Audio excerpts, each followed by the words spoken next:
to discuss a poem, Gymnastic Clock. This is a simple poem written by M.C. Davies.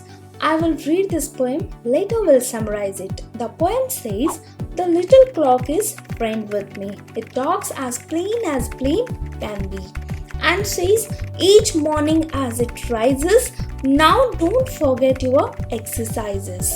Both hands above your head, you know.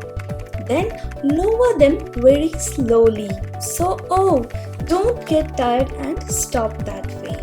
Exercise like this all day. Right in its face, then I say, I wouldn't boast of it like you. But I can swing my arms round too. And so the clock then looks at me and I look back, and I and he each single morning when we rise just exercise and exercise." So these are our poem lines. We'll summarize this now. What it says we'll see. Before explaining the summary, want to tell the most famous proverb which says, "Time and tide wait for none." This proverb illustrates the importance of time and also says that there is nothing which is more precious than time. The words "time and tide wait for none" is due to the reason that the tides that come out in the sea are there forever and they do not stop or wait for anybody. Okay, let's get back to the summary of the poem. The poet says the little clock in his room is his friend.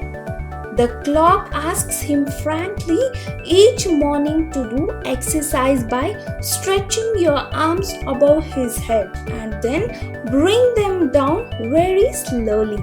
He further asks him to keep doing this exercise without stopping. The clock tells the poet to be like it.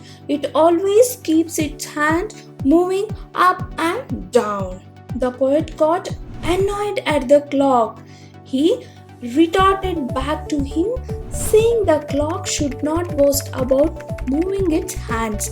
He replied to it that he too could move his hands like it.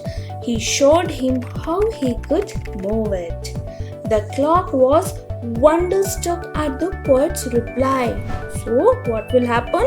So each morning the poet and the clock keep looking at each other. The clock does its exercise by moving its hands and the poet does the same.